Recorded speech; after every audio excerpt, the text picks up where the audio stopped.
Está começando mais um MFcast, o podcast do MF Rural. Hoje vamos falar de suínos, criação de suínos. E para isso, estamos aqui com Alcides Antônio Mioto, ele que é da Biribas Genética de Suínos. Tudo bom, seu Alcides? Tudo bem, é uma satisfação muito grande poder estar aqui com vocês e ter essa prosa aí franca. E estamos aqui do meu lado também, Walter Celani. Tudo bom, Walter? Bom demais, e tá com o Alcides aqui, o Luiz também tá aqui nos bastidores. Eu já quero de antemão mandar um abraço pro Jorge. Uma família que nos acolheu lá em Cascavel, uma visita muito importante, muito boa que nós fizemos na fazenda, e hoje vamos contar a história da família aqui, né? É isso aí. Tudo bem. Então, para contar a história, seu Alcides, que o senhor contou, que a gente já sabia um pouquinho que o senhor contou lá naquela visita nossa de Cascavel, mas Certo. fala aí pra gente, quanto tempo de criação e como começou essa identidade com os suínos, a da Biribas? Na verdade, tá no DNA da família a suinocultura. Eu posso te afirmar que a família Mioto está no Brasil já há 139 anos, tá? Uhum. O meu bisavô veio da Itália, da província de Padova, Tá. no município de Vô, tá? No lugar Lugano, que se chama lá Lugano, é na província de Padova, município de Vô, e Lugano mais alguma coisa, não sei porque eu nunca estive lá. Tá. Ele se mudou para o Brasil junto com os pais dele, com 17 anos de idade. Isso foi em 1886. Eles vieram para a região do Rio Grande do Sul, desembarcaram no Porto dos Casais, tá? Na época se chama Porto dos Casais, lá em Porto Alegre. E isso em 1880... Não, ele nasceu em 1886. Ele veio para o Brasil em 1912, Tá. com 17 anos de idade. Aí ele casou, tá?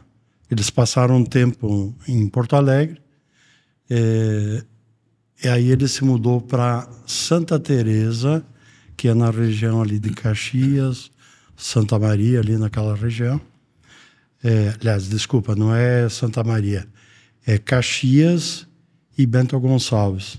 Ali tem uma vila que se chama Santa Teresa. Tá. Aí ele casou e se mudou, o meu avô se mudou para Marau, no Rio Grande do Sul. Lá nasceu meu pai e ele sempre trabalhou, a partir dessa data, com suinocultura. Depois, posteriormente, ele se mudou para Concórdia, Santa Catarina. Tá? E de lá, meu pai casou, veio para Coronel Vivida. Isso em 1951, tá? Em 52, eu já nasci no Paraná, em Coronel Vivida. E sempre com suinocultura, tá? Em 1965, ele se mudou para onde tem a propriedade hoje. Em 1965, também continuou com suinocultura. Aí, em 1975, aonde nós realmente fundamos a parte de reprodução suína. Tá. Foi dado um passo para a reprodução. Então, isso deu 75, vai dar 48 anos, tá? E, bem, aí foi desenvolvido a suinocultura Na época nós éramos parceiro da Sadia, que ela implantou nessa época o fomento na região do oeste do Paraná. Isso já na década de 70. 75. 75. Tá? Depois, nós fomos parceiro por um bom tempo. Como a suinicultura evoluiu, a Sadia desenvolveu a genética dela própria e fez uma genética fechada. Então, nós passamos a ser o cachorrinho que caiu da mudança. Aí eu tive que ir atrás de um mercado, tá? Aí eu fui para fora do país. Bem, primeiramente eu fui procurar me assessorar com quem conhecia da atividade. E um dos locais que eu fui que consegui ter apoio, especialmente profissional, foi na Embrapa. Tá. Lá que eu conheci o nosso atual geneticista, ele sempre nos assessorou, o Dr. Renato Irga, aonde ele me desenhou o que eu poderia fazer. A primeira coisa era fazer uma mudança substancial na parte sanitária e também genética. Trazer mais alguma coisa para ter um destaque maior. Aí eu fui para fora do país, tanto nos Estados Unidos como na Europa, e vi o que estava acontecendo. Aí voltei, fiz uma reunião com ele e os demais profissionais que nos assessoraram. Fizemos um vazio sanitário. Na época estava na moda, né, o SPF, tá? Que é um animal livre de doença, onde investimos muito dinheiro, limpamos a granja sanitariamente e a partir de então começamos a trazer alguma coisa de exemplares de fora, tanto animais quanto sêmen. E aí passou a se desenvolver todo o projeto que hoje nós oferecemos. Alcides, mas que raça que era naquela época, quando seu bisavô começou? Que raça de porco que se usava? Na verdade, quando o meu avô começou com a produção, era o que tinha. Tá? Era o que tinha. Não tinha nada bem definido. Porque cada imigração que vinha trazia consigo alguma coisa. Então, basta dizer que hoje, só eu abrir uma janela aí, o Brasil tem o maior banco genético de suíno vivo. Tá? É o maior banco genético do mundo. Do mundo vivo está aqui. Só que ele está espalhado aí aos quatro ventos e isso requer uma atenção muito especial do governo de tentar resgatar isso. Algumas raças estão sendo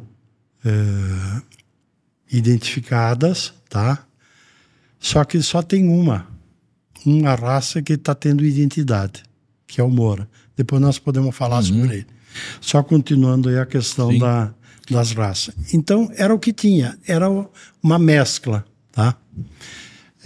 Nos anos 70, já a Sadia estava instalada já em Concórdia, eu não lembro que ano ela iniciou, mas ela deu a primeira ênfase para os produtores, foi a linha do Duroc, Tá. Duroc americano.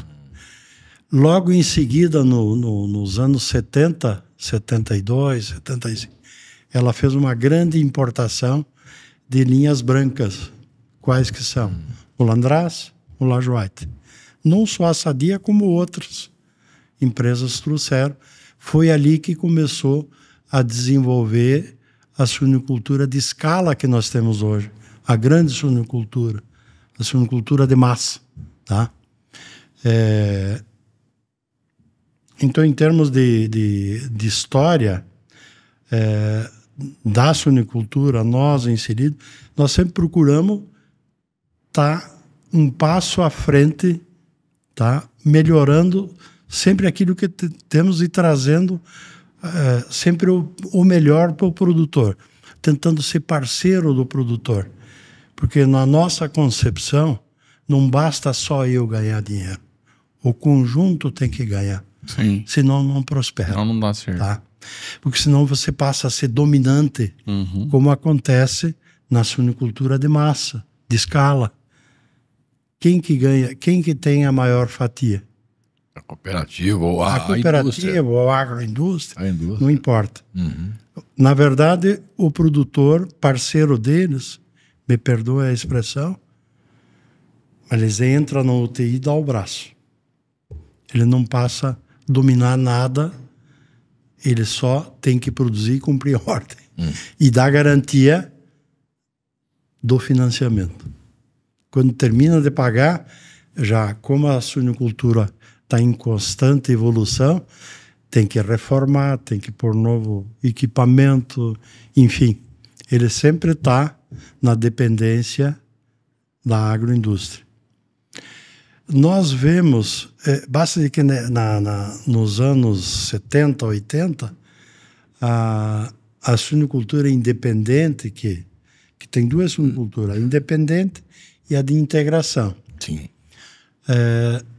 Lá atrás, 70, 80, ela tinha 90% de dominância e 10% de integração. Hoje, não sei se dá 10% o independente. Ela é dominada pelas integradoras. E falando nisso, por que você acha que aconteceu isso? Por uma... vamos colocar culpa assim, né, do próprio criador em ter deixado isso acontecer, ou a indústria e como reverter isso? Se o senhor acha que é interessante que reverta isso. Bem, o porquê que aconteceu fica fácil de arrumar culpado. Eu digo que é do próprio produtor, por falta de organização do próprio produtor. Tá. Do produtor, um ter ciúme do outro. Se eu compro uma vaca amarela, o vizinho, e dá bastante leite, o vizinho quer comprar também, tá? Então gera aquele ciúme. E sempre na integração é incrível. Não dá tanto lucro, mas dá assim uma certa tranquilidade do produtor ganhar aquele pouquinho. Então, ele é produtor. E a indústria é comerciante. Tá? Eu defino o seguinte: a cooperativa, a indústria, a produção de escala, eles sabem comprar por 2 e vender por 3. Tá? Eles são comerciantes, eles são astutos. E o produtor, normalmente, é aquele que trabalha por paixão. Ele tem uma escada com 100 degraus, ele vai de passo a passo. Ele tem paciência. Vou te dar um exemplo na agricultura. O que acontece? Isso acontece na realidade. O produtor rural, o que ele faz? A primeira coisa, ele compra o terreno. Depois, o que ele faz? Ele limpa o terreno. Faz a conservação. Faz a correção. Depois, o que ele faz? Ele tem que comprar uma boa semente, ter um bom adubo, fazer uma sociedade com São Pedro, para ver chuva não para depois colher um bom fruto. Então isso quer dizer o quê? Paciência, paixão. E o industrial, me perdoe, ele é mercenário. Ele tira tudo que ele pode do produtor. Na escala, na valorização, sempre quem paga a maior conta é o produtor. Tá? Então, o porquê é isso aí. É uma questão cultural e talvez até, eu te diria mais por falta de oportunidade do produtor ser mais esclarecido.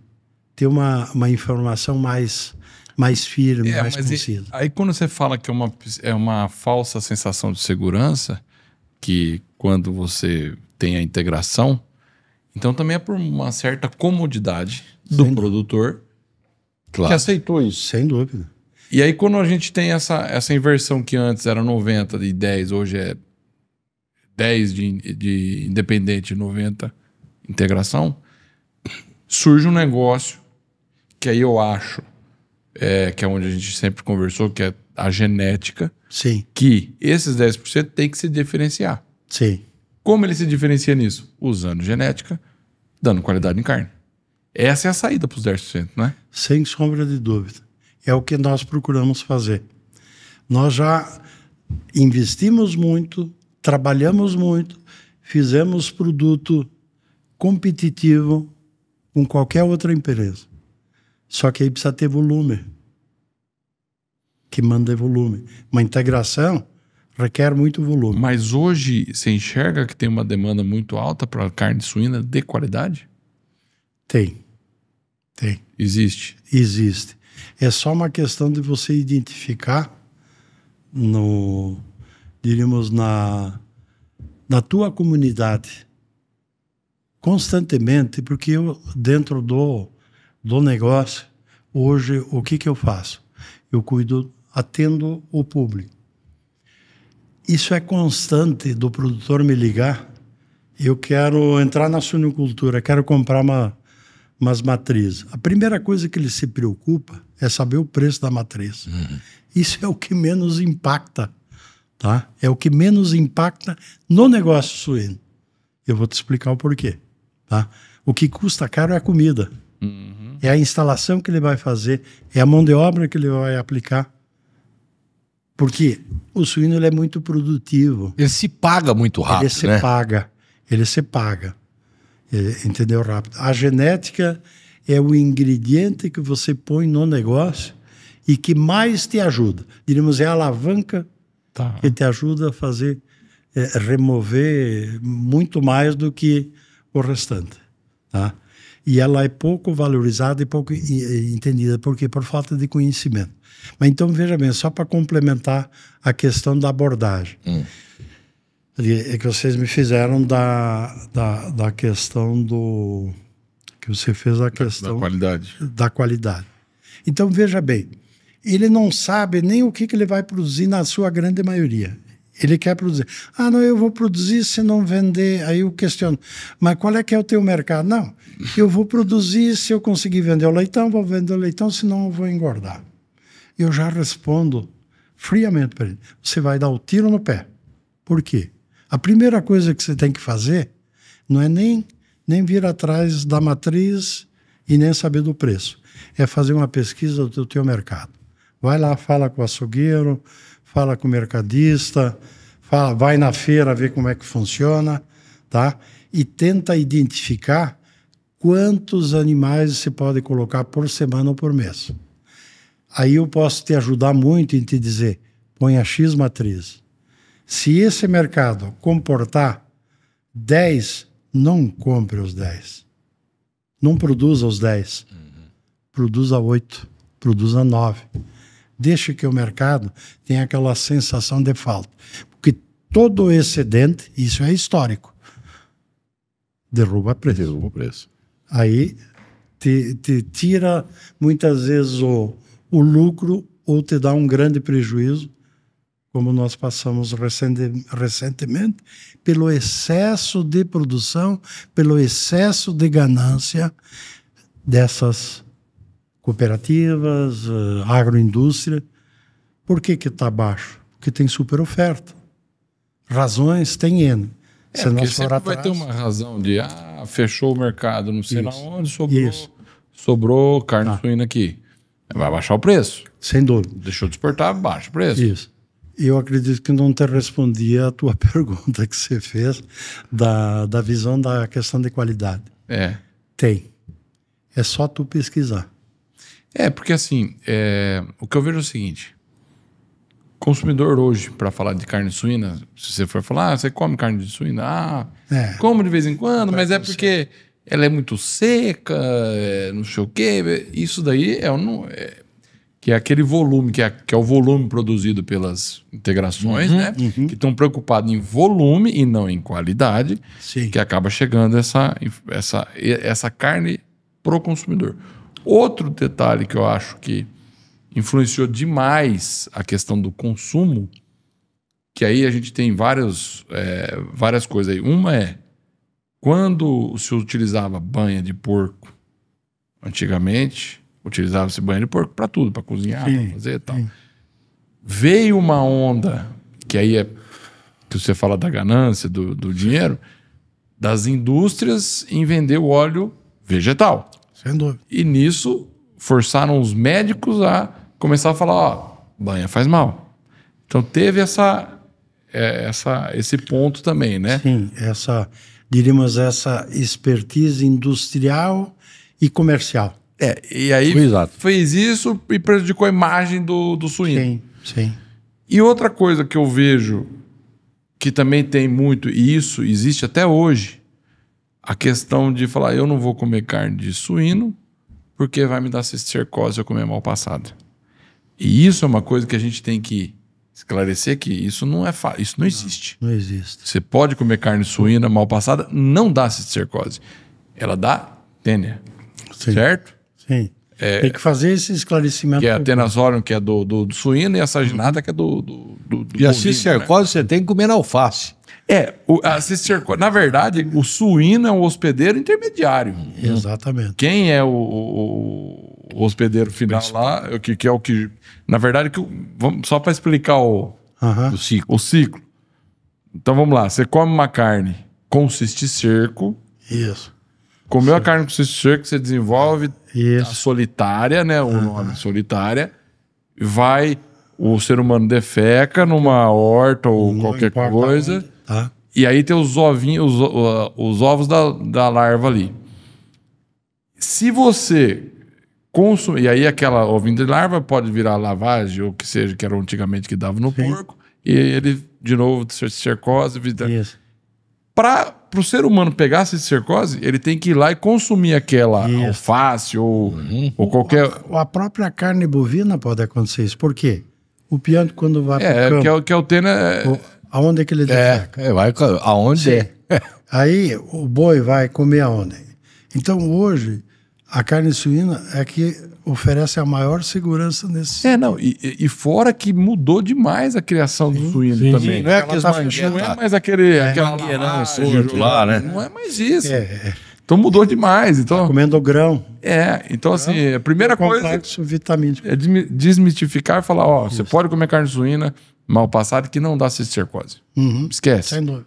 Primeiro que não dá mesmo, e segundo que hoje a qualidade de produção é tão grande que não... Não, e a exigência sanitária é muito grande dentro de uma suinocultura. Veja bem o seguinte: você tem um carimbo, matou a charada. Por quê?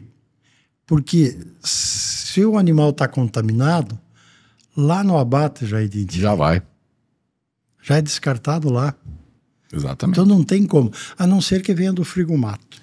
Aí é uma Aí outra não dá pra poder. coisa. Aí não dá pra... Né? Sim, sim. Aí é uma outra... já não é uma carne inspecionada. Sim, sim. Aí tem os seus riscos, né? É o que eu digo, ela tendo o carimbo, a não ser que o frigomato arrume o carimbo. Mas mesmo assim, Vem a ele vai... expertise do malandro. Né? Mas mesmo assim ele não vai ter cisticercose. Não, Eu tenho que deixar claro não que adianta. não vai existir. É muito difícil, muito difícil. Não, é muito difícil. O ciclo tem que ser diferente. E você falou uma coisa que é interessante mesmo. A gente sempre teve essa experiência, principalmente por causa desses produtos industrializados, essa carne ressecada de suíno, né? É desagradável. Exato. Mas nós fomos lá na sua casa e tivemos uma experiência completamente diferente, né? Fantástico. Não tem... A carne é suculenta, saborosíssima, com gosto bastante interessante, vamos dizer assim.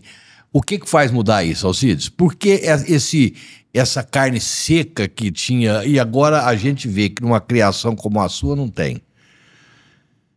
Olha, depende muito da linha, de qual é o animal que você vai trabalhar. Tem várias raças. Cada uma tem sua característica. Por exemplo, nós temos lá hoje, fazendo a multiplicação e o melhoramento da raça pura, tá? O nosso principal cunho está em cima de manter a raça pura e melhorar ela. Nós temos 5 raças. Mas precisa 5? Eu te diria, depende do qual mercado que você quer atingir.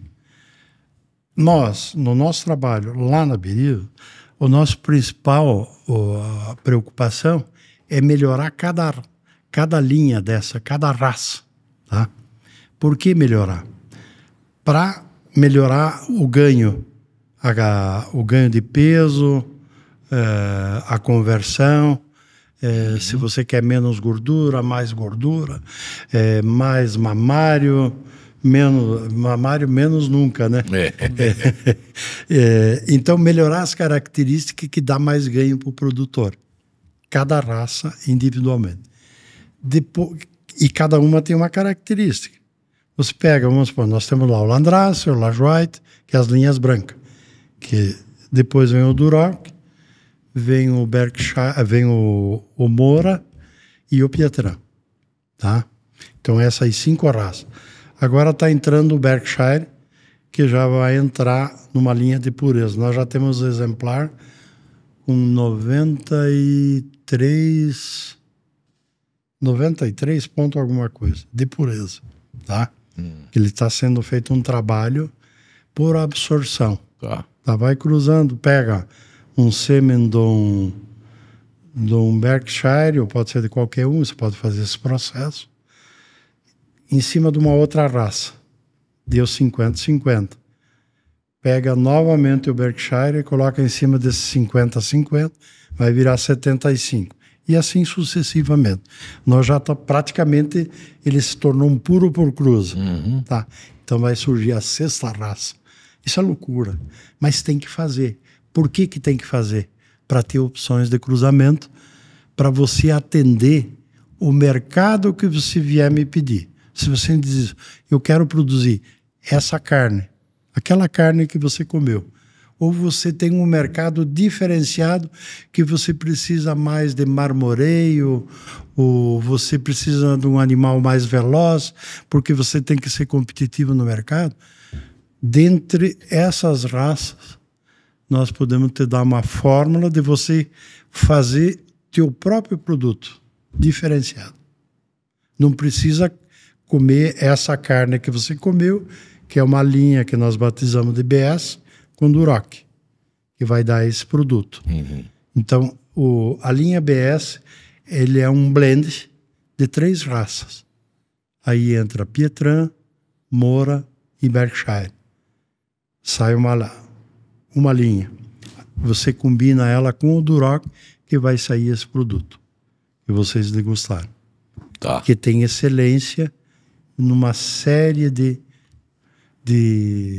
componentes, inclusive comprovado por institutos de pesquisa. No caso, a Universidade de Lavras é parceira nossa. Nós mandamos os exemplares para eles. Eles seguiram a orientação de cruzamento, tá? Para chegar a esse ponto da carne. O que eles analisaram? O desempenho zootécnico, que é ganho de prolificidade, ganho de peso, enfim, tudo o que interessa a parte econômica. Eles fizeram a medição até o abate. A partir do momento que saíram de creche e foram para a recria, aonde come mais, aí come mais que Lima Nova, né? Aí é que vem o custo pesado. Foi separado em 2 lotes, tá? Nesse estudo que eles fizeram. Um para ser alimentado na ração tradicional de mercado e outro com alternativas de comida para tentar baixar custo. Tá? E nessa alternativa foi usado, se não me engano, resíduos de batata, tá? O grande volume. Consorciado, é claro, com a ração tradicional, mas para ter um comportamento do animal com alternativa e sem alternativa. Saiu os resultados aí, que depois eu posso passar para vocês, não feito por nós, não somos nós que estamos dizendo. É uma universidade que é onde foi feita pesquisa. Esse trabalho foi acompanhado por alunos, claro, monitorado pelo professor, o catedrático da cadeira, onde tem gente que está defendendo tese, conclusão de curso, né? Que é o... TCC, né? TCC. E tem alunos que estão fazendo mestrado, tá? E tem alguns que vão aproveitar para fazer o doutorado em cima disso. com essa exemplificação. Bem, fez toda a produção, foi para o abate, tanto a linha normal e a linha com alternativa. Colheram a amostra e foi para o laboratório. Aí nós temos o resultado do que tem essa carne. Por exemplo, em termos de maciez, você faz o esforço em torno de 50% a 55% apenas para quebrar a fibra, que essa carne proporciona. Tem mais colágeno, não lembro quanto que é. O que mais que tem? É o colágeno, a maciez, a suculência. Tá. A suculência. Que aí entra em detalhes, aí como fazer, como preparar, mas ela é uma carne realmente que vocês comprovaram a suculência dela. Ah, e a gordura. A gordura é sensacional. Não é aquela gordura que te dá assim enjoo, repugnância, não te causa como é que se diz? Não tem um desconforto no paladar, né? Ela não gruda no céu da boca, nem nada de sol. Ela é mais amanteigada, ela vai mais para o lado da manteiga, ela é mais saborosa. Você mastiga ela e sente o gosto, realmente tem sabor. Tá? Eu tenho uma curiosidade para saber o seguinte, porque tem muita gente que está vendo a gente, tem gente que já cria, que já tem suinocultura, é desenvolvido, e tem gente que, como você mesmo falou, tem intenção de criar. Sim. Quantos leitãozinhos pode dar uma porca? E por quanto se vende um leitãozinho? Como é que o criador, o pretenso criador, pode ganhar dinheiro aí? Então, quantos leitão que a porca dá e por quanto se vende um leitãozinho? Mais ou menos, não, só para ele poder... Veja bem o seguinte, não, eu vou te responder, mas vou te dar como é que se diz, o trilho do trem, por onde a pessoa tem que andar. Um leitão desse hoje é comercializado talvez aí dependendo do peso, mas descrechado, que é 22, 25 quilos. Você vai vender, dependendo do leitão, ele pode girar entre 200 e 250 reais. Tá? Mas isso não é o suficiente. Tá? Tem que ver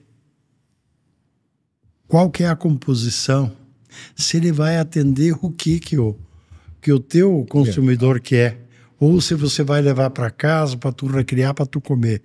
O que você quer disso? Você quer mais gordura? Quer essa carne com uma gordura que você tenha satisfação? Ou quer simplesmente fazer banha? Tá? Hoje mesmo alguém me falou, estou criando o caruncho. Eu falei, então você quer bastante banha, né? Tá? É isso aí, mas é o que ele quer. Mas aí depende do que ele quer, né? Do que ele quer. Se paga a conta, por que não? Eu não sou contra de criar de uma forma ou de outra.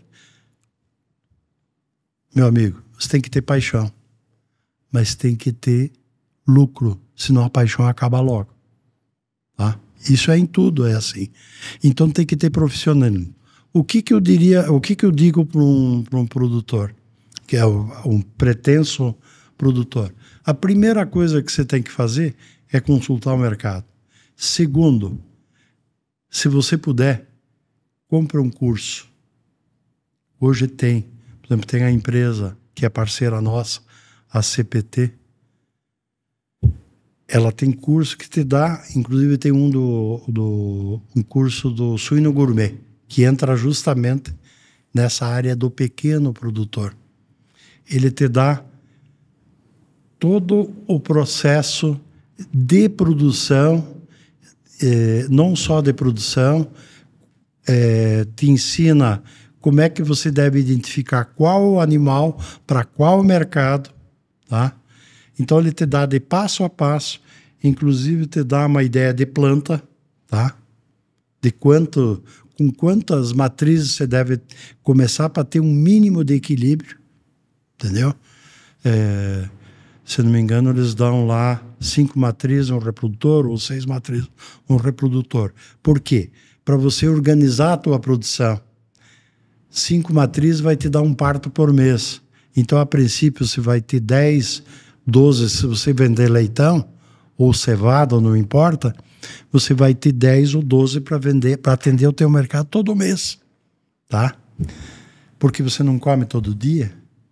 Não adianta num mês você ter 60, 70 leitões para vender, ou cevado, e depois passar 4 meses sem. Por quê? Não fecha a conta, porque você tem que preparar suas instalações de creche, de maternidade. Maternidade até que dá para administrar, mas de creche, recria e terminação para 60. Você vai usar 3 meses, vai usar nem 50% do ano essa instalação. Então você deixa vazar as coisas pelo meio dos dedos. Tem que otimizar a instalação. Tem que otimizar todo o processo. Em resumo, tem que ser profissional. Não adianta. Não adianta. Eu vou comprar 2 matrizes, um reprodutor, não vai pagar a conta. Aí o reprodutor fica caro. Não é que o reprodutor é caro, ele é subutilizado. O reprodutor pode atender até 20 matrizes, tá? Em 20 matrizes você vai ter 4 partos por mês. E assim você forma a tua produção de acordo com a demanda do teu mercado. Hoje, para você pegar um suíno desde o seu nascimento até a venda dele pro abate, é o quê? 1 ano?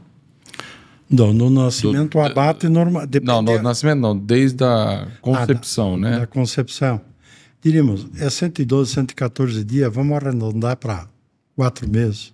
Uhum. Depois, lá no abate, depende do teu mercado. Tem mercado para 60 quilos de peso vivo, tem para 70, tem para 80, tem para 90, para 100, tem para 150. Depende lá na ponta. Tem sim um ponto de equilíbrio nesses pesos que eu passei. Por exemplo, se a gente falar em animais acima de 120... É onde agrega bem para quem cria. Também depende do momento. Tá. Se o custo de produção tiver acima do preço de venda, é melhor você vender ele até com 70 quilos. Tá? Depende. E você pode fazer essa... Então, porque assim, você está criando, você tem várias fases, né? E tudo aquilo na... E se você está vendo que o custo de produção vai ficar caro, você já resolve o quanto resolve antes. Porque o que manda é a comida. Então é lógico isso. Sim. Para de comer, para de dar trabalho. Porque o maior custo é a comida, né? É a comida. Então, se o lucro... Porque veja bem o seguinte, se você tem a instalação, tem tudo, e o mercado está estável ou com perspectiva de crescer, é claro, quanto mais peso você põe, em menos tempo você acumula mais. Mas agora, para a qualidade da carne suína, aí eu já não entendo muito. Aí é outra coisa. É animal mais leve, mais novo, mais pesado? O que é o que interfere na qualidade? Qualidade de carne tem que ter uma certa idade.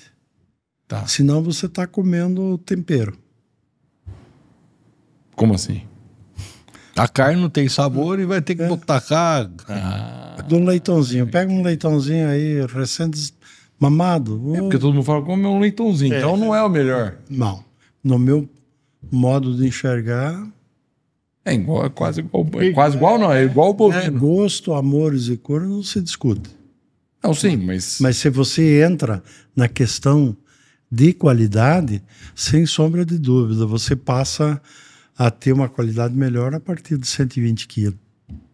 Aí que você começa a ter qualidade de carne boa. Começa a ter mais qualidade. Vai qualidade ter mais marmoreio e tal.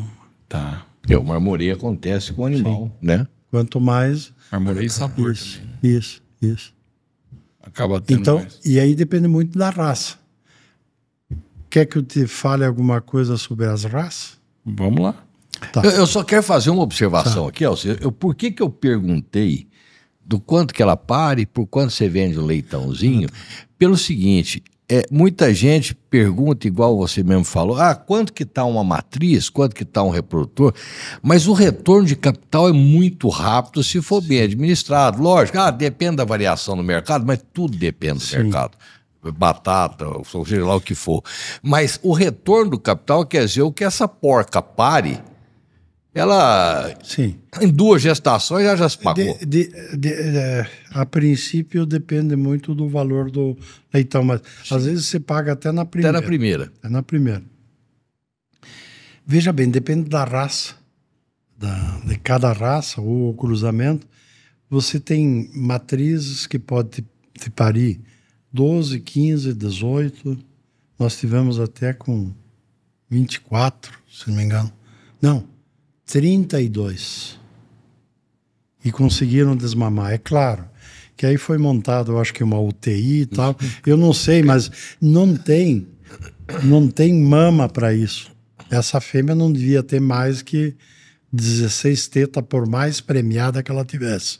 Então, como é que vai criar 32? Então, teve aporte. Mas criou. Isso tem que dar os parabéns. Isso prova o quê?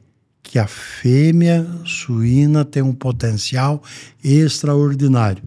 Segundo estudos que tem aí, ela tem potencial para 40, nós vamos chegar a 45. Aí depende de sanidade, manejo, tem uma série de coisas, mas ela tem potencial. Mas ela tem potencial, mas ela não consegue. Não. Só que você vai ter que ter uma suplementação aí, né? Uma suplementação. Aí tem que ver o custo-benefício. Tá. Por exemplo, uma fêmea dessa tem no mercado. Mas só por uma questão de dúvida mesmo, que eu não sei. Você falou que chega a 45, mas é porque o jeito de você fazer... É o desenvolvimento genético. Genética. 18, 20, isso está sendo até normal. Tá? Mas eu te digo, mesmo com esse número, se não tiver um aporte, ela não tem estrutura para isso. Sim. Se você vê uma fêmea amamentando 12 leitões com 10 dias, é uma briga, mas terrível, porque cada um quer mamar mais que o outro. Salve-se quem puder. E daí começa a aparecer quem? O mais fraco fica perdendo. Cada vez ele vai ficar mais fraco. Esse mais fraco toma o lucro do melhor. Ou você entra com um aporte de suplemento, manejo, instalações. Isso é viável? É viável. Mas aonde? Na produção de escala. Onde você tem uma grande produção, onde você vai instalar lá uma condição especial, fazer um manejo especial, ter colaboradores competentes preparados para aquilo. Agora, numa pequena propriedade, que você tem lá 50 matrizes, tem 2 colaboradores, você não tem a mínima condição de oferecer isso. Economicamente não fecha. Tá? Agora, numa de escala, numa granja com 1.000 matrizes, 2.000 matrizes, não discuto. E aí tem genéticas que elas são altamente prolíferas, produtivas, que na pequena propriedade elas não aguentam, porque elas têm que ter um conforto maior também. Tem que ter um tratamento, tem que ter uma comida mais controlada, mais saudável. Ela não pode sofrer tanto desaforo. Uhum.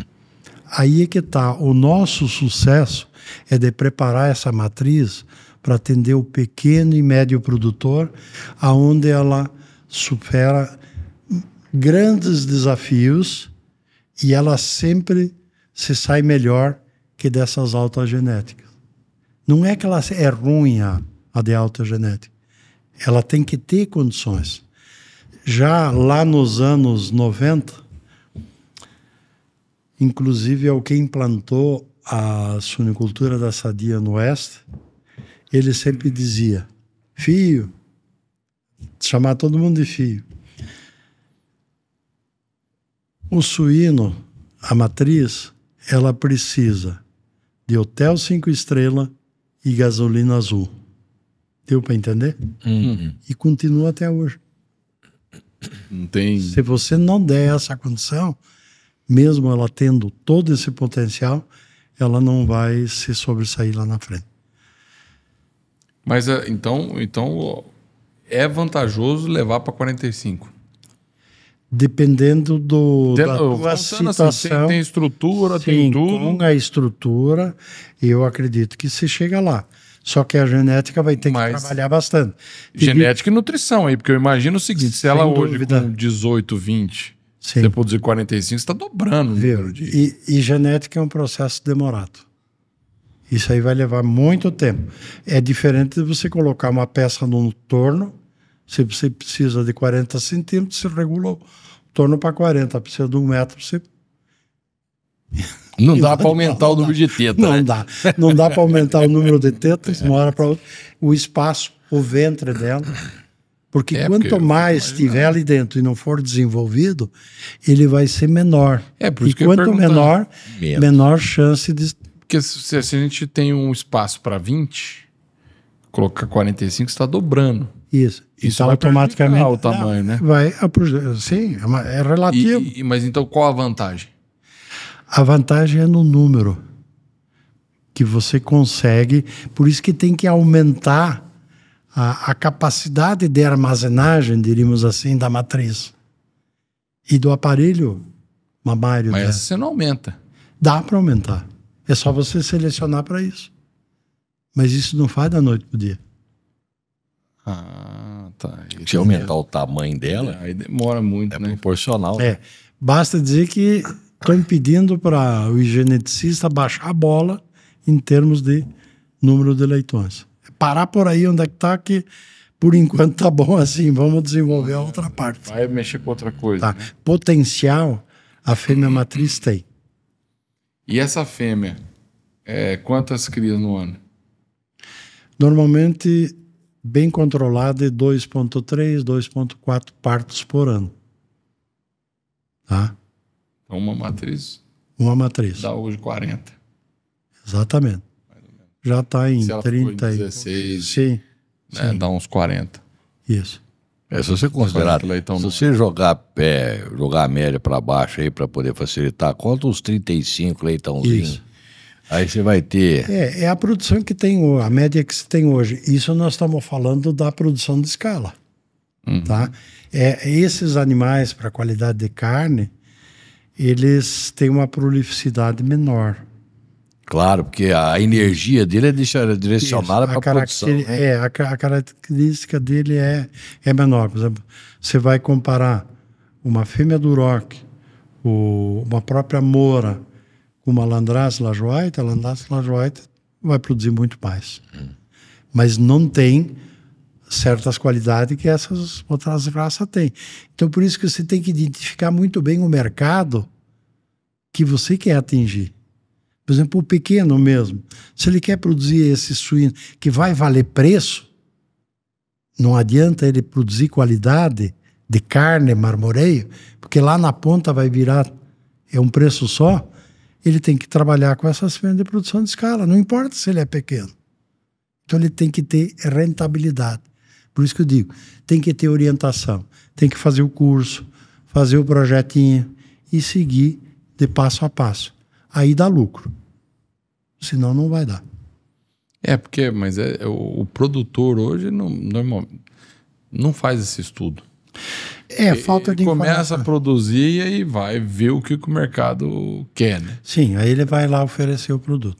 E tem um detalhe, se ele errar no produto que ele vai oferecer, ele perdeu um ano aí, né? Sim, porque ele chega Porque o lá... produto dele, um ano que eu digo por baixo, né? Porque ele vai... que é o que a partir da concepção da prenhez aí. Sim. Vai perder um ano e aí ele, não era isso que o mercado O queria. investimento que ele fez na matriz não vai complementar. Porque também depende do que ele está colocando ali, né? Veja bem o seguinte, eu vou te dar um exemplo de reprodutor que é o que o pessoal mais me questiona. Ah, mas é caro o reprodutor. Eu pergunto, o que é caro para você? Não, porque veja bem o seguinte, eu tenho 3 porquinhas, como é que eu vou pagar 4 mil, 5 mil, 8 mil de um reprodutor? Eu digo, realmente aí você tem razão. Tem jeito. Mas você sabe qual que é o potencial de produção dele? Se você usar no processo simples de monta natural, ele vai atender 20 fêmeas. Se ele atender 20 fêmeas com 2,3 partos, dependendo do tipo de matriz, ele vai ter no ano, entre 450 a 500 filhos ele vai gerar.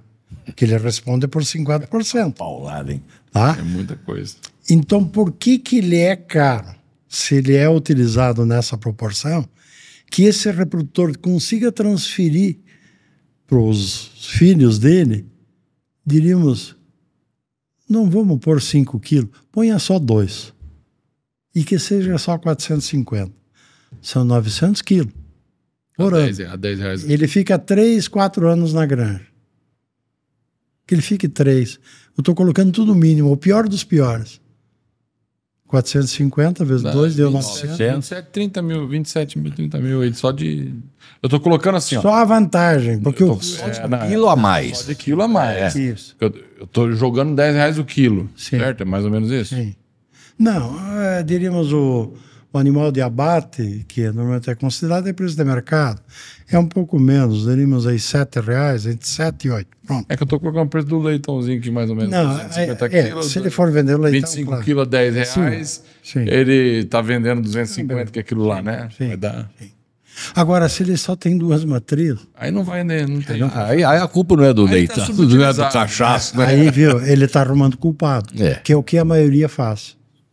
Normalmente, se você pedir para o nosso pessoal que atende a parte técnica, que dá assistência, normalmente o produtor, na sua maioria, ele quer arrumar um culpado. A culpa é da genética ou da nutrição.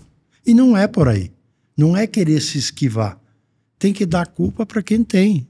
Se ele não fizer o dever de casa, não vai dar certo. Não adianta, é muito óbvio. Se você está comprando um animal que atende 20 matrizes e você tem 2, o errado está você, ué. Então, não tem sentido, né? Agora, você quer melhorar as coisas?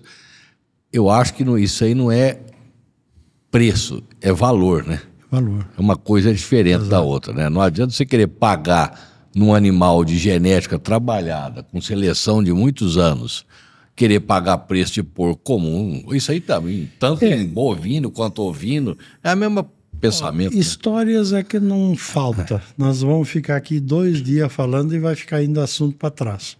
Tá? Acontece muito do cara querer inventar moda. Ele acha que cruzando A com B com C, isso não é o papel do pequeno produtor, ou do médio, ou mesmo do grande. Isso é papel de quem faz o trabalho de melhorar. No caso, é o nosso papel. Você já errou para ele, né? Sim, nós já pagamos caro por isso. Ele está pagando esse serviço.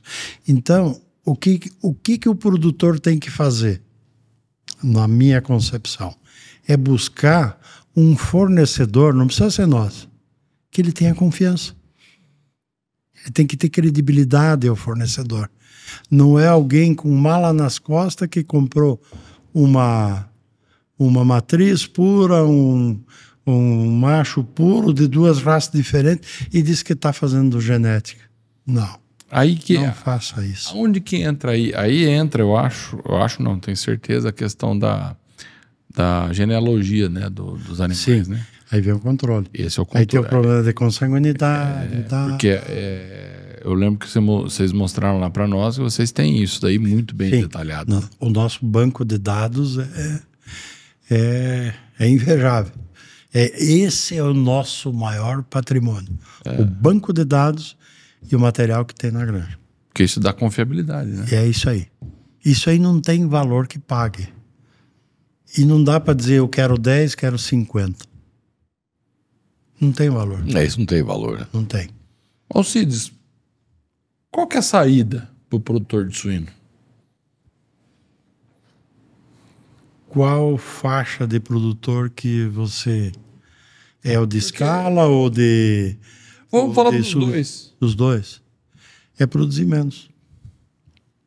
Produzir menos. Para gerar escassez. Isso é milenar. Só que aí, mas aí a gente entra numa questão onde você fala que 90% é integração. A indústria, a indústria não vai produzir menos. Mas é a A indústria vai ganância, produzir cada vez mais. viu? É a ganância de quem está administrando.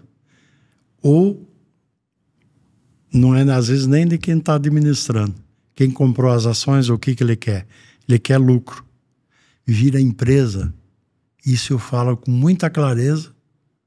É empresa sem dono. Fica fácil de decidir com o dinheiro dos outros. É fácil de dar sugestões. Então, eu acredito sim naquelas empresas de pequeno porte. Eu acredito sim naquelas cooperativas comunitárias. Não esses mega elefantes que está aí. Porque vira uma empresa sem dono. Ah, a cooperativa é nossa. É nossa. Mas, pô, eu estou quebrado hoje e preciso de um aporte aí. Ah, vamos ter que ver, tem que consultar a diretoria. Isso aconteceu conosco. Nós passamos por uma crise financeira recente e aconteceu na nossa cooperativa. Eles foram muito assim, parceiro, não posso reclamar dele. Mas nós já passamos a ser visto de outra forma. Eu tive que erguer a voz e dizer: eu não vou fazer pacto nenhum, eu não vou assinar nada, mas vocês vão receber, só me deem tempo. Por ironia do destino, nós arrumamos uma solução com essa própria cooperativa, num negócio que nós fizemos. Me dá vontade agora de voltar lá e dizer para a pessoa que me pressionou, que eu fui obrigado a levantar a voz e dizer: você está vendo? Tem que ter seriedade, tem que ter parceria. Porque a cooperativa ela tem que ser administrada como uma empresa, senão ela quebra. Ela está errada? Não. Então, mas eu não posso dizer que ela é nossa. Ela não é uma cooperativa. Ela não cumpre a função de cooperativa. Ela cumpre uma função de empresa. E diga-se de passagem, as cooperativas têm muitos benefícios fiscais. É onde muitas vezes iniciativas privadas não têm e são engolidas pelas cooperativas. É só ir a campo e ver. Olha que coisa. É complicado, né? Porque Se você não a beneficia. cooperativa é um negócio bom. Claro que é bom. Mas ao mesmo tempo acaba se tornando ruim, Sim. dependendo do tamanho dela. Porque ela começa a atender interesses empresariais e muitas vezes políticos. Exato. E acaba saindo da função que seria social, Sim. que é trazer o benefício para os cooperados. Mas se ela ficar só no social, ela não corre risco de quebrar? Aí é relativo. Se Mas você... por que ela tem que ser... problemático. Mas por que ela tem que ser pequena? Vamos supor, nós vamos pegar aqui a cidade de vocês, Marília. Se tivesse uma cooperativa só de Marília aqui, quantos sócios ia ter, vamos supor, de suínos? Uma cooperativa de suinicultores de Marília. Quantos produtores tem? Tem 10, tem 20, tem 30? Todos eles se conhecem. O Roberto precisa de um aporte. Chama todo mundo. Explica a situação do Roberto. Todo mundo sabe que você é trabalhador, é honesto, por qualquer razão você está nessa situação. Vamos salvar. Vamos dar esse aporte para ele. Agora, numa grande cooperativa não tem isso. Vai acontecer aquilo que aconteceu comigo. E se você entra na pressão, você já era. Exato. Aí você entrou na roda. E o coitadinho que não tem instrução, não sabe administrar, ele se deixa levar. Ele entrega. Tá? Onde é que eu assino? Às vezes ele está assinando a sentença dele. Isso acontece com os bancos também. Então, sim. Se a gente for pensar nisso, então a solução não está em cooperativa. Para escala, nesse sistema que está aí, para ter volume, sim. Mas eu te pergunto, para que nós temos que resolver o problema da China? Eu te pergunto. O problema da China é o problema da China. O problema do neto não é meu, é do meu filho. da minha nora, eles que têm que resolver. Foram eles que colocaram no mundo. Nós temos que pensar assim, cada um tem que fazer a sua parte. Tem que parar com essa demagogia. Nós temos que pôr os pés no chão. Quanto tempo de vida eu tenho, você tem?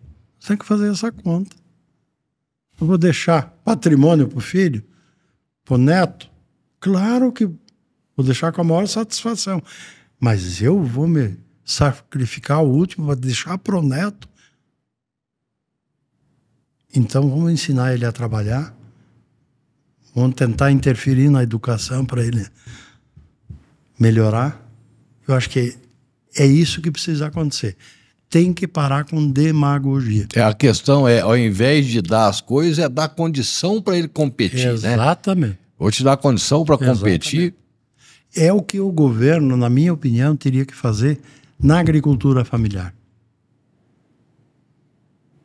É dar condições para essa pequena cooperativa montar lá, vamos falar da suinocultura no nosso ramo, dar condições de instalar uma granja piloto. Não precisa todo mundo criar. Um pode criar, dois pode criar, distribui para os outros para recriar. Vende em conjunto. A teoria é muito simples problema de a gente fazer, mas o problema é fazer. É fazer, é a educação do povo.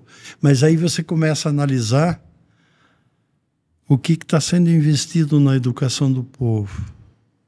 Não, aí pode parar. Tá? Quem que é professor hoje? Poucos, com raras exceções, que nem dizia o saudoso Olavo de Carvalho, estamos formando um monte de burros e idiotas, com raras exceções. É isso que está acontecendo, gente. A questão do cooperativismo, ele é muito cultural, né? Sim. Se você não tiver uma cultura de cooperativismo, a cooperativa não desenvolve, né? Tem regiões que a cooperativa não decola, não tem jeito. Você pega o sul aqui, por quê? Todo mundo é fiel. Uhum. Entrega a produção. E tudo, essas cooperativas que têm o sucesso, teve cooperativas que ficaram pelo caminho, que foram mal administradas. Grande parte das que se foram foi por má administração. Uma delas está acontecendo agora, e a Languiru. Não sei as razões, mas a JBS, eu vi esse final de semana, está comprando o frigorífico na Languiru, que é uma das mais antigas. Por quê? Deve ser por administração. Porque a função da cooperativa é nesse ponto, tem várias coisas. Você unir quantidade para você ter briga na hora de vender e tal. Na hora de comprar e de vender, né? E na hora de comprar também. Então, você vai comprar milho, não é para 1, é para 20. Beleza. A teoria é essa. Sim, mas na prática não acontece. Exato, porque isso que teria que acontecer. O cooperado tem um preço mais em conta. Sim. Então, veja bem o seguinte. Vamos supor, na área agrícola, eu já fui lavoureiro também. Desisti porque eu fazia bem feito uma coisa ou bem outra. Sim. As duas coisas não... Eu ia fazer meio-meio, entendeu? Então, eu digo, não, vamos ser profissional na genética. Vamos apostar as fichas em cima disso aqui. Dificilmente você consegue um melhor preço na cooperativa. A iniciativa privada, que tem 1%, 10% da capacidade de compra ou de venda da cooperativa, te oferece condições muitas vezes melhores. Mas tem alguma coisa errada. Então, mas no final do ano tem a distribuição de lucro. Eles te tiram 10 e depois te devolvem 1 ou 2. Aquelas que devolvem, que conseguem devolver. Mas então, quando você faz uma análise não mais... era para ser assim. Não. Porque não era. O conceito é outro. Então, eu volto a afirmar uma coisa, que fique bem claro. Eu sou defensor de cooperativas pequenas, a nível comunitário. Aí sim, cumpre sua função. As demais, para mim, é uma empresa normal.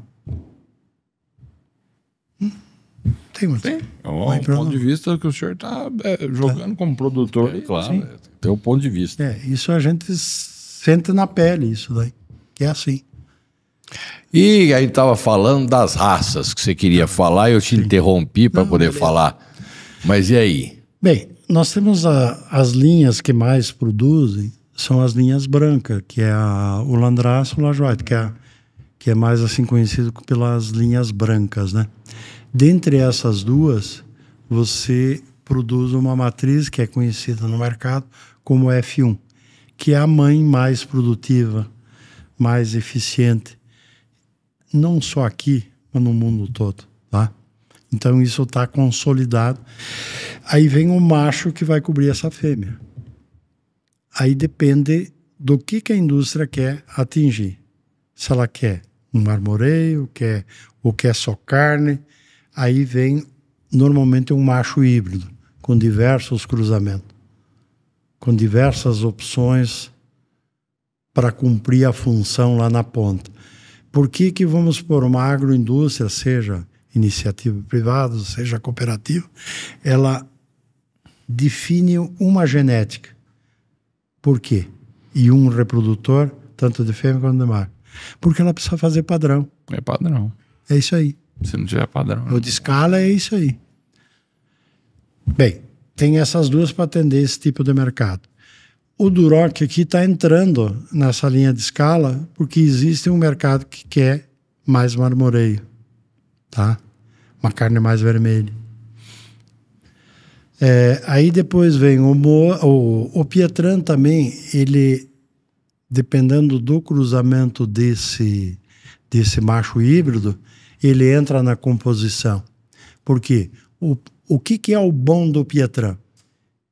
Ele tem músculo e consegue reduzir gordura. Por que o Pietran entrou no Brasil?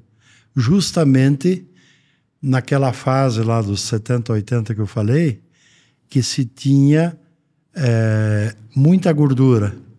Então precisava baixar o nível de gordura. E o Pietran é muito bom para isso. Então ele entrou como um salvador da pátria. Tá?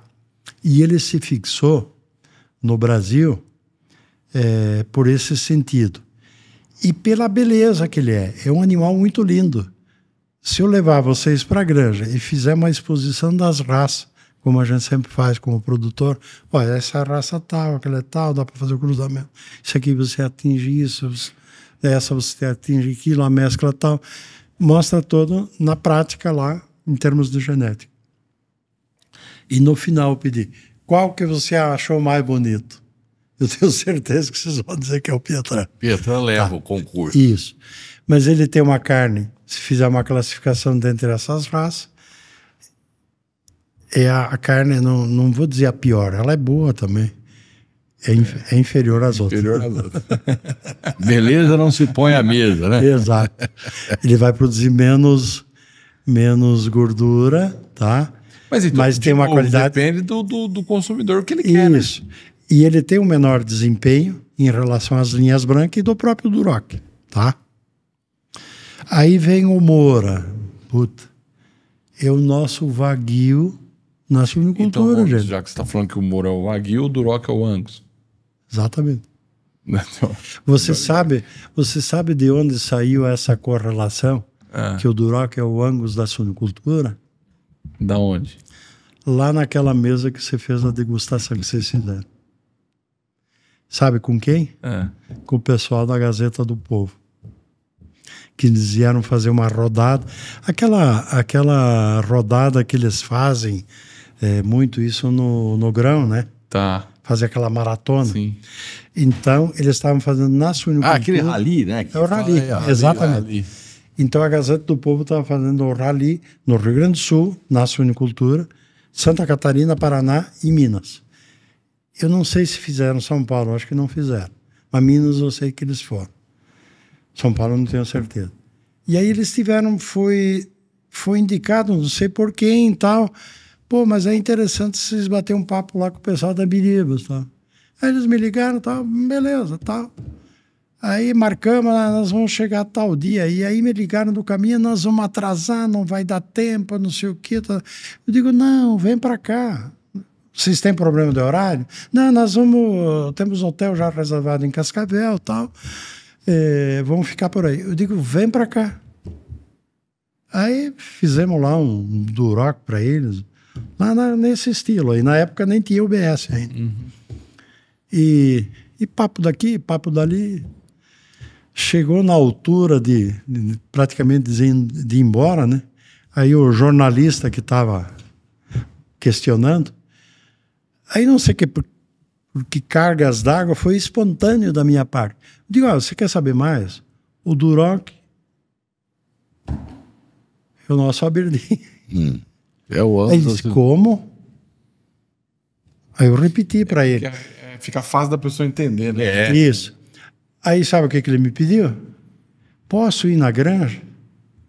Aí eu chamei o Luiz e disse, olha, aí é contigo. Porque ele que manda na granja, na parte sanitária. Aí eu sei que eles combinaram, eles fizeram o seguinte. Ligou para a granja cedo, mandou preparar um lote de Duroc para trazer até na pista para eles fotografar. Por minha surpresa, 2 páginas na Gazeta do Povo. Duroc. Então, saiu de lá. E hoje estão usando. Beleza. Bom, e o Moura, o Wagyu. Wagyu. Veja bem o seguinte. Aí você fala tanto em desempenho e tal. O que o Wagyu... Vocês já viram a produtividade, o rendimento do Wagyu? É mais ou menos por aí. Tá. Então, ele não paga a conta. A não ser que você elabore um produto que vá pagar essa conta. Eu participei com os dados de custo para um zootecnista que trabalha, ele tem uma empresa de assistência, de assessoria. Ele trabalha do campo até no prato. Ele faz até restaurante. Ele segue todo o processo. É conhecedor do assunto, de tudo. Eu expliquei para ele os rendimentos do Moura, dessa linha do BS, que na época nós estávamos ainda complementando essa linha, não tínhamos feito esse teste em Lavras, né? Então eu dei os dados de produção para ele, custo, tudo para ele. Do animal de escala, que eu queria saber por quanto que eu tenho que vender com esses custos. Do BS, que nós imaginamos que é um produto intermediário com grande valor agregado em qualidade. E do Moura, que é o Wagyu, né? Quanto que precisa? Para mim, dar uma informação para o produtor real. Para ele não ser enganado. Vou produzir o Wagyu. Uhum. E aí ele vai ver que a conta vai ficar desse tamanho. Se ele não vender, se não tiver uma garantia de preço, ele vai dar o tiro no pé. Em resumo, para encurtar a história, chegou-se à seguinte conclusão. O da linha de escala precisa 7. O BS precisa 9. Hoje precisa até menos com esses dados que nós temos. E o Moura precisa 11. Você sabe fazer conta. Uhum. É só fazer a conta. Que você vai ter mais ou menos esse parâmetro para analisar teu mercado e a tua produção. Se você pensar isso em percentual, porque de 7 para 11 é bobagem, é só 4. Sim. Mas em percentual é mais de 50%. Por isso que eu digo, eu não estou dando o percentual para fazer com que quem está me ouvindo que faça a conta, gente. O produtor tem que fazer conta. Se ele não faz conta, não sabe quanto custa, como é que ele vai? Ele vai notar que ele está quebrado. Por que o caipira está acabando? Isso é de consenso nacional, não é? Está cada vez menos. Não é isso que está acontecendo? E foi em cima disso que nós desenvolvemos essa linha. para ter um igual ou melhor que o caipira, que tem um ponto de equilíbrio, que é a linha do BS com o Duroc. Então, o que tem que fazer com o Moura? Qual que é o jeito de usar o Moura que ele vai ser um bom reprodutor dentro da criação?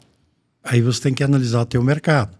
Por exemplo, nós, para desenvolver isso, para atender o todo, nós estamos usando um percentual dele na linha da matriz, tá? Como estamos usando o Berkshire e como estamos usando o Piatran, para fazer a linha de matriz. Pode ser usado o reprodutor também, que inversa e cobre a fêmea Duroc. E quem vai cobrir a fêmea BS é o macho Duroc, para ter essa qualidade de carne, que nós comprovamos a qualidade. Agora, fora disso, dá para fazer N outras opções. Depende do que você quer produzir. Você precisa pôr a cereja no bolo. Agora, você quer pôr a cereja, quer pôr outra fruta, aí tem que ver. Que nem diz um amigo meu, vai produzir. Agora, não sei te dizer se dá lucro.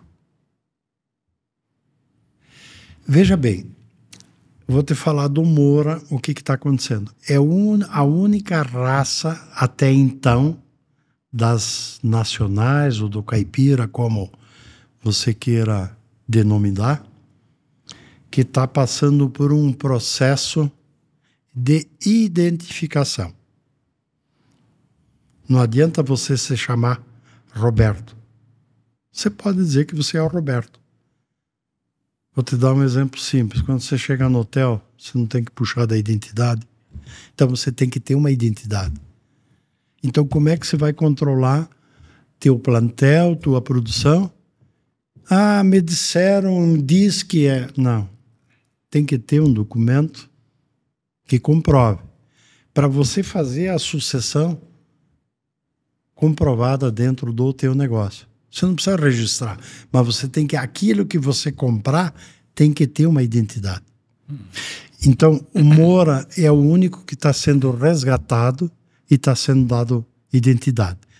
Nós, junto com a Embrapa, estamos fazendo um trabalho de resgate dessa raça. Tá? Então, está sendo identificada a campo pelo nosso pessoal, o pessoal da Embrapa pelos deles. Está dentro do padrão racial? Tá, beleza. Você usa do procedimento recomendado pelo Ministério e pela Associação Brasileira, pelo Conselho Técnico da Associação Brasileira de Criadores de Suíno. Você traz esse animal por um quarentenário separado da tua granja, nossa granja que tem um status sanitário. Tem que ser uma outra granja. Credenciar ela para fazer essa quarentena. Beleza. Aí você faz toda a parte sanitária. Coleta de sangue, uma vez, 2 vezes. Deu tudo negativo. Beleza. Aí você tem os laudos que eles não têm problema sanitário nenhum. Aí você comunica através desse laudo e dando o histórico desse animal para a Associação Brasileira. Por sua vez, ela chama o conselho técnico deles e aí eles até autorizam a você chamar, ou eles indicam, como quiser, 2 profissionais credenciados pela brasileira, que eles tenham já o credenciamento, para fazer a inspeção lá em loco desses animais, se eles estão dentro do padrão racial. Aí eles vêm, fazem todo o trabalho de vistoria, faz a resenha, tudo, devolve para o Conselho Técnico, o Conselho Técnico se reúne e aprova. Aí você tem que dar sugestão de nome e tal, aí passa a ter registro. A partir de então, esse indivíduo ou essa indivíduo tem a identidade e ela pode compor o plantel da raça e controlar as consanguinidades. É uma família nova, diríamos assim, que está entrando. Tá? Então, isso custa muito. Além disso, é colhido o material e é feito o DNA deles.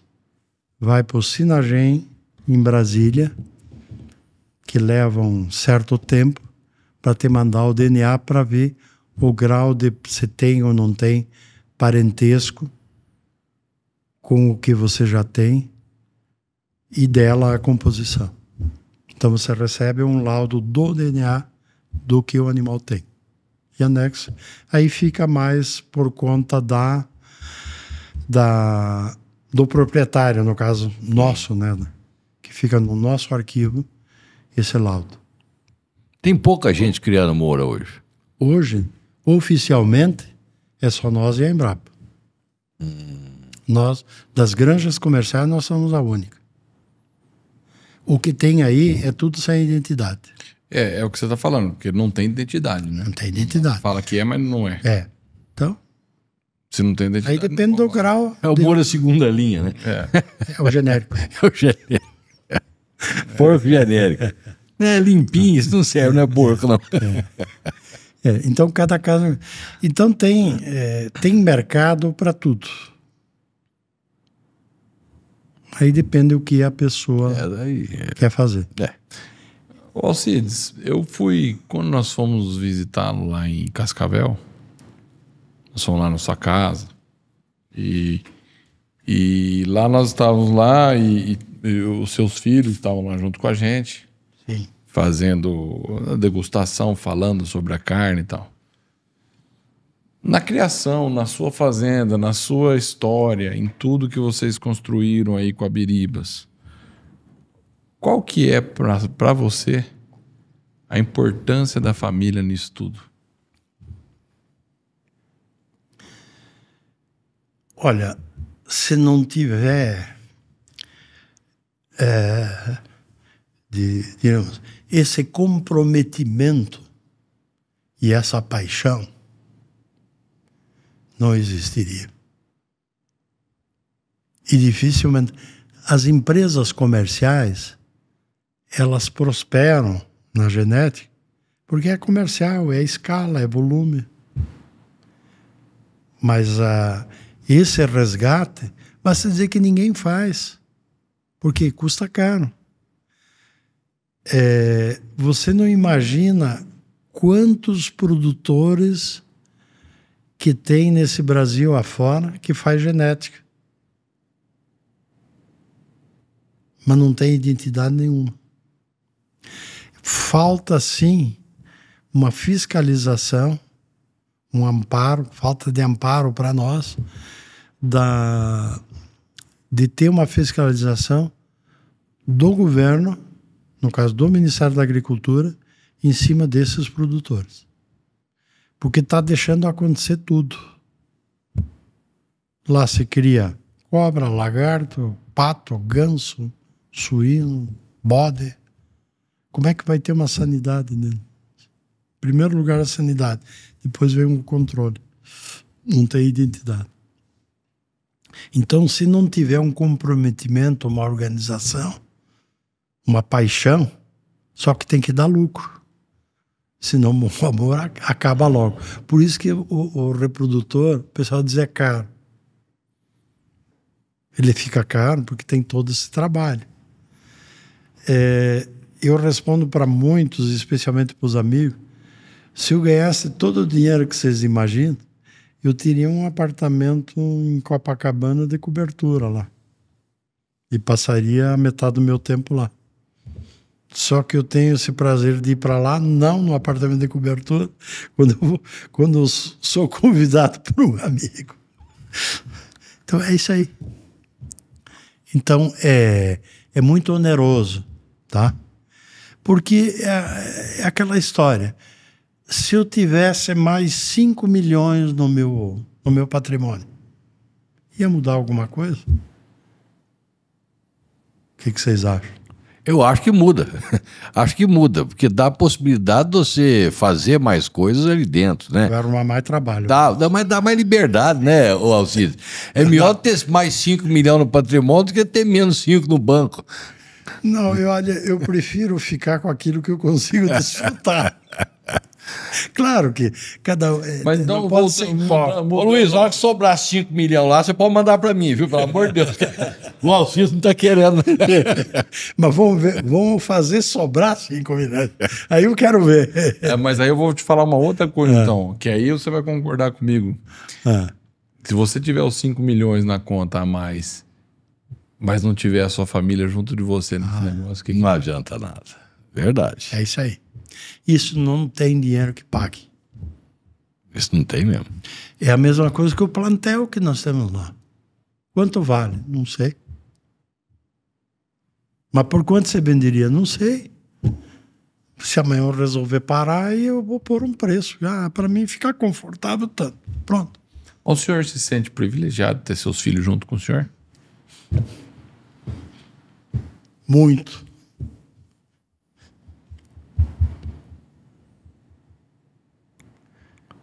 Eu vejo que muitos têm muito mais e não conseguem.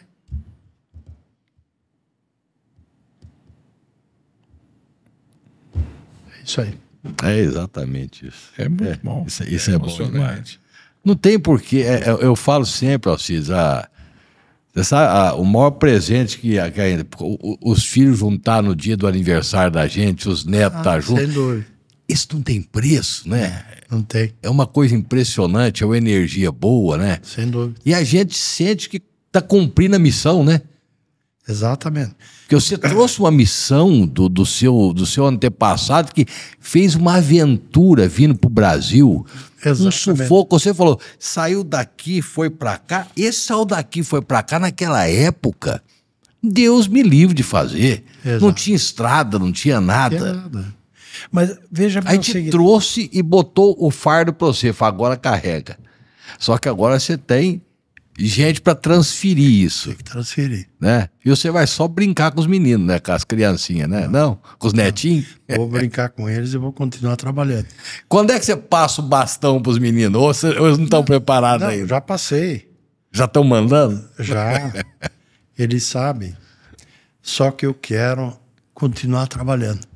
Faz você bem. Porque eu te pergunto, se eu pôr o pijama, vou fazer o quê? Procure analisar. Um exemplo eu tenho no meu irmão.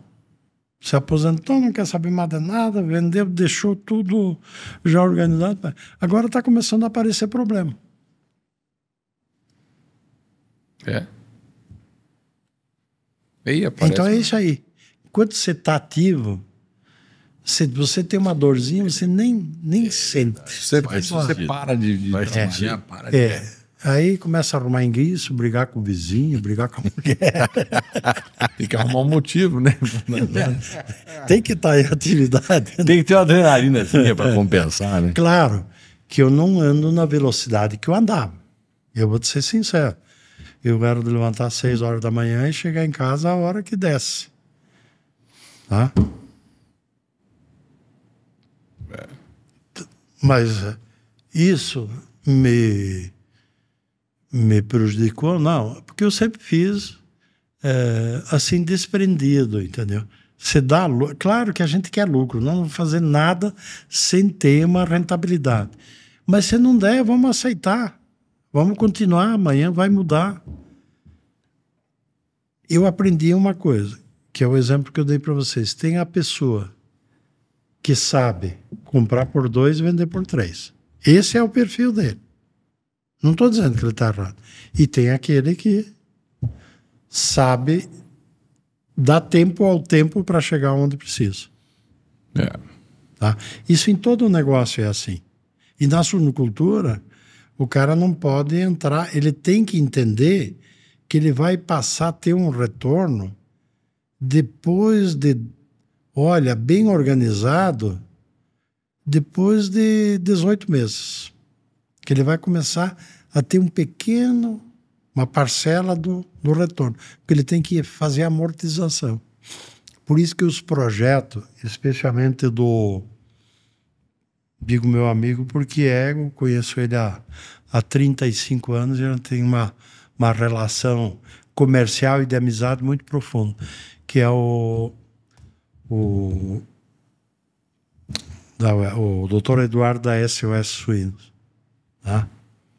Ele te entrega um projeto, tá? Dessa grossura, tudo detalhado, não importa o tamanho da granja, por um preço irrisório. Mas ele faz isso com satisfação. Ele pensa como a gente pensa.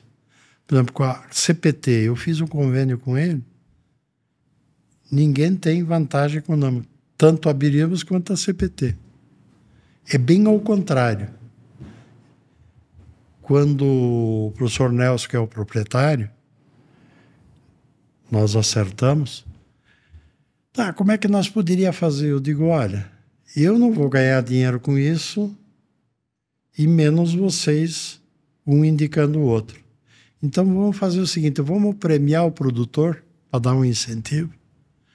O produtor que eu indicar para vocês vejam aí no custo do curso, para nós pôr o cara no trilho, para ele entender, ele prosperar, dê um bônus aí, a quantia que vocês acharem que vale. E você faria a mesma coisa? Sim. Eu estabeleci, eu dou X% de desconto e ele vai dar X% de desconto pro produtor. Não importa se é iniciante ou já está na atividade que quer se organizar. Então eu vejo que nós temos que somar. Não é eu querer tirar alguma coisa pelo que eu estou te proporcionando. Na contrapartida, nesses dois casos, se nós, um pagar comissão para o outro, e chegar no fim do ano, nós passarmos a régua, nós vamos ver que nós perdemos muito tempo para fazer as anotações, que não vai dar muita diferença. Tá? Então, são experiências, vivências. Então, eu vejo o seguinte, isso vale para o produtor. Ele tem que saber escolher o parceiro. Tá, tudo é uma parceria. Pensando nisso daí, o que você fala para alguém que está querendo começar hoje numa criação, para empreender na suinocultura? Me dê 3 dicas para quem está querendo começar. Bom, a primeira, ele analisar o mercado. Sem isso na mão, fica tudo vago. O segundo, ele fazer um curso. Se ele não conhece, ele tem que conhecer ou ter pelo menos uma pequena noção, porque senão as maluquices que ele vai fazer, as experiências, o teste que ele diz que quer fazer, que ele não vai fazer teste, vai custar muito caro. Uhum. Então é comprar um curso. Por ruim que seja, não importa de quem que seja, compre um curso. Tá? Procure se entender. Vá conversar com quem já está na atividade. Uma pessoa que você possa confiar. O que você faria hoje para começar? Aí ele vai te contar a historinha dele. Então, é tentar entender o mercado, ver quem está na atividade e ver o que está faltando nesse mercado. Será que não está faltando um suíno gourmet? Um suíno com menos gordura?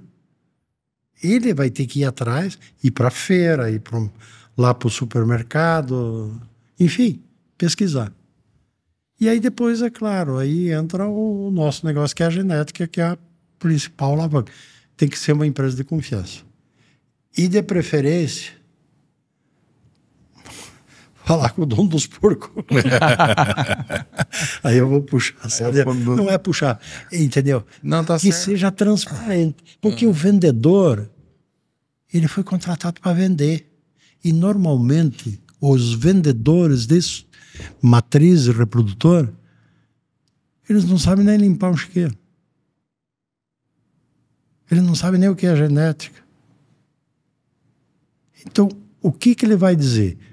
Se a empresa deu para ele vender aquele produto, ele vai estar preparado, vai ter a expertise de argumentar tanto sobre aquilo e ter um poder de convencimento para vender. Ele está exercendo o papel dele, tá?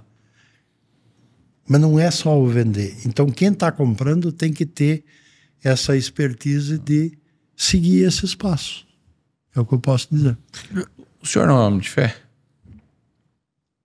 Bastante. que a fé interfere na sua produção, no seu dia a dia? É conseguir realizar aquilo que a gente foca.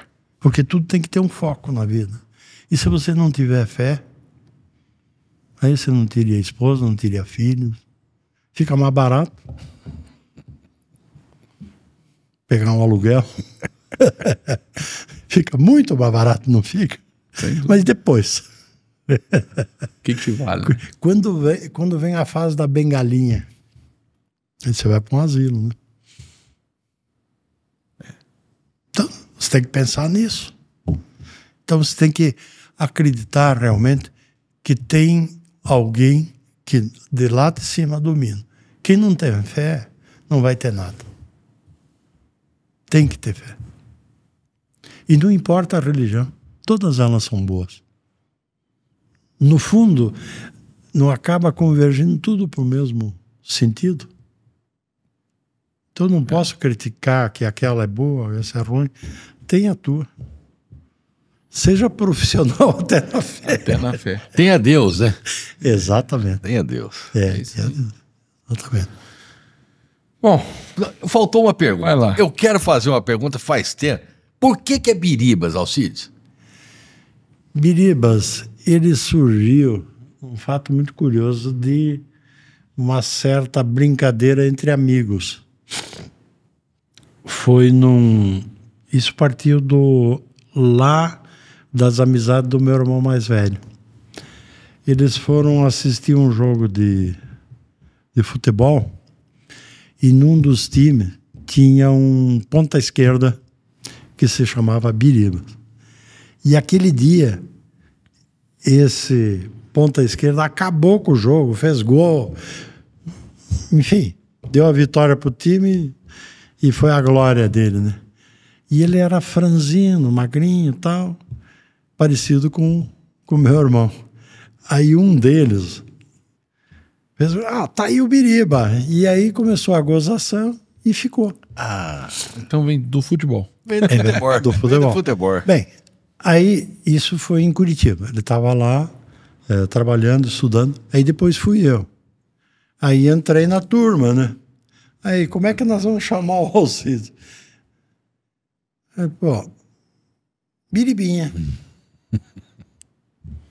Aí veio o terceiro, que nós fomos em 3, irmão. Aí, mas agora vamos ter que mudar os Biribas. Não, aí ficou Biribão, Biriba e Biriba. Bem, é nessa história toda que a granja surgiu, que eu não falei para vocês no decorrer da história. Ela nasceu em 75. Em setembro de 75, a ideia surgiu, que começou a se concretizar, e que vem identificar o terreno, aonde que vai pôr. Na época tinha que ver onde tinha água, tá? Porque não tinha energia, não tinha praticamente estrada. Aí levou um certo tempo até fazer toda a infraestrutura. E os primeiros animais entraram na granja no ano bissexto, dia 29 de fevereiro de 1976. As primeiras matrizes. Tá? Então, que eu estava dizendo, me ajuda aí que me deu um break. Você estava construindo, Sim, escolhendo terreno, isso. Tudo? Que iniciou a ideia foi, o projeto iniciou em 75 e a produção começou, o povoamento começou em 29 de fevereiro de 76, tá? Só que antes disso você já mexia com os suínos também. Sim. Aí, assim, você está falando dessa parte da reprodução. Tá, mas a com família identidade, já tinha... viu? A família...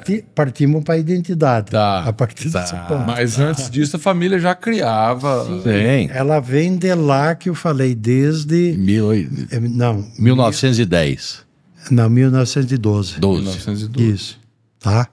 Desde 1912, que foi meu avô... Então tem mais de 100 anos aí de história. Sim, dá 111 anos hoje. O senhor é a 4ª geração? A 4ª. Na verdade tem para ser claro aí, 111 de suinicultura, de Brasil 139 a família, de reprodução 48, de melhoramento genético 33 de implantação de projeto e de execução 30 anos. Porque esse projeto de melhoramento genético, você tem que ter um volume de animais testados, de dados, para o programa poder virar. Tem que ter um N. Tem que ter um volume para poder fazer a seleção genética, né? Tá? Então, o projeto foi implantado em... Puta, não lembro o ano dele. Eu sei que faz 33 anos e 30 realmente que começou a girar, né? Tá? Final da década de 90. Isso. Exatamente. Muito bom. Só o senhor falou que o senhor antes acordava 6 horas e ficava até tarde, né? Mas agora são quase 1h da manhã. Só? E o senhor acordou hoje às 4 para vir aqui. Então eu diria, o senhor não mudou nada, não, hein? Tá acordando cedo e deitando tarde. Acordando cedo e deitando tarde. Daqui a pouco faz quase 24 horas aí que você tá no Não, mas isso foi graças ao convite de vocês. Não, por isso eu queria agradecer demais Senhora. o senhor ter feito esse desprendimento de vir de lá, acordar cedo, tá aqui agora até quase 1h da manhã. A gente teve um dia agitado hoje, muita coisa aconteceu no dia, nós acabamos comendo churrasco lá no escritório. Então, assim, tem que agradecer demais o senhor ter vindo aqui. Obrigado, viu? Bem, nós, em nome da família Biriba, somos gratos por ter essa oportunidade aí. E a casa lá é de vocês, tá? Da mesma forma aqui, Alcides, da mesma forma. Obrigado. Ter com o senhor também como cliente é muito bom para nós. Com certeza. Uma mão lava a outra. Tem que ser uma via de 2 mãos. Senão não dá certo. Isso aí. É isso aí. Para encontrar Biribas nas Instagram, como que é? Você sabe, hein, Luiz? @Biribas Suíno. Quem quiser achar. Suínos, né? @Biriba Suínos. Biriba Suínos. Não, Biribas. Biribas Suínos. Isso.